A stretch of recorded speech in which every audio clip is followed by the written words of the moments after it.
വയനാട്ടിലും റായ്ബറേലിയിലും വൻ ഭൂരിപക്ഷത്തിൽ ജയിച്ച രാഹുൽ ഗാന്ധിയാണിപ്പോൾ താരം. മോദിയൊക്കെ കണ്ടം വഴി ഓടി. അതുകൊണ്ട് തന്നെ 2-ൽ UP-യിലെ സീറ്റ് നിലനിർത്തും. വയനാട് സീറ്റ് വേണ്ടെന്ന് വയ്ക്കും. ഉത്തർപ്രദേശിൽ കോൺഗ്രസിന് ഇത്തവണ മികച്ച വിജയം കിട്ടി. ഇതിന് കാരണം രാഹുലിൻ്റെ മത്സരമാണ്. UP സീറ്റ് നിലനിർത്തിയാൽ ഈ തരംഗം നിലനിർത്താം. ഇക്കാര്യത്തിൽ സോണിയാഗാന്ധിയുടെ നിലപാടാണ് ഏറ്റവും പ്രധാനം. അങ്ങനെ രാഹുൽ ഗാന്ധി ഒഴിയുമ്പോൾ വയനാട്ടിൽ മത്സരിക്കാൻ പ്രിയങ്ക ഗാന്ധി എത്തിയേക്കും. കോൺഗ്രസിനെ സംഘടനാ തലത്തിൽ ശക്തമാക്കാൻ പ്രിയങ്ക പാർട്ടിയുടെ ഉന്നത പദവിയിൽ വരുമെന്നും വയനാട്ടിൽ തൽക്കാലം വരത്തില്ലെന്നും വാർത്തകളുണ്ട്.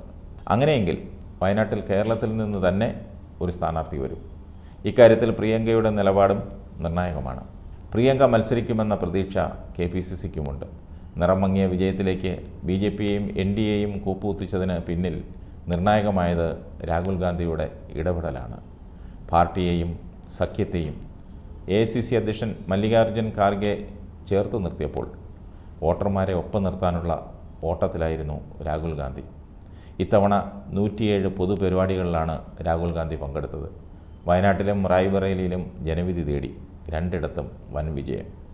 2 സീറ്റുകളും തനിക്ക് പ്രിയപ്പെട്ടതാണെന്നും വയനാട് ആണോ റായ്ബറേലിയാണോ നിലനിർത്തുന്നതെന്നതിൽ പിന്നീട് തീരുമാനമെടുക്കുമെന്നും രാഹുൽ ഗാന്ധി പ്രതികരിച്ചു.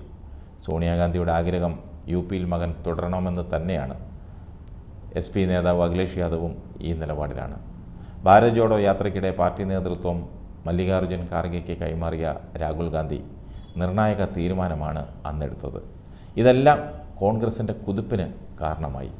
BJP സഖ്യം അധികാരത്തിലെത്തിയാലും പ്രതിപക്ഷ നേതൃസ്ഥാനം കോൺഗ്രസ്സിന് തന്നെ കിട്ടും. അങ്ങനെയെങ്കിൽ പ്രതിപക്ഷ നേതാവ് രാഹുൽ ഗാന്ധി തന്നെയായിരിക്കും. ഏതായാലും ഇന്ത്യ സഖ്യത്തിൻ്റെ നേതാവായി രാഹുൽ ഗാന്ധി വളർന്നു കഴിഞ്ഞു. തന്ത്രപരമായ നീക്കങ്ങളുടെ ഭാഗമായി പ്രധാനമന്ത്രി പദമോഹം വേണ്ടെന്ന് വെച്ച് NDA സർക്കാരിനെ അധികാരത്തിൽ നിന്നും അകറ്റി നിർത്താൻ പോലും രാഹുൽ ഗാന്ധി തയ്യാറായേക്കും. ഇത്തവണ ലോക്സഭാ തെരഞ്ഞെടുപ്പിൽ വിജയിച്ചത് ഇന്ത്യയുടെ ഭരണഘടനയാണെന്ന് രാഹുൽ ഗാന്ധി തുറന്നടിച്ചു. ഭരണഘടനയെ സംരക്ഷിച്ചത് കർഷകരും ആദിവാസികളും ഉൾപ്പെടെയുള്ള രാജ്യത്തെ അടിസ്ഥാന വർഗമാണ്. ഈ പോരാട്ടം ഒരു രാഷ്ട്രീയ പാർട്ടിക്കും എതിരെയല്ല. തെരഞ്ഞെടുപ്പ് ഫലം നരേന്ദ്രമോദിക്കുള്ള വലിയ സന്ദേശമാണ്. വാഗ്ദാനങ്ങൾ പാലിക്കും. ഫലപ്രഖ്യാപനത്തിന് ശേഷം അദാനിയുടെ സ്റ്റോക്ക് നോക്കൂ. മോദി പോയപ്പോൾ അദാനിയും പോയെന്ന് രാഹുൽ ഗാന്ധി പരിഹസിച്ചു.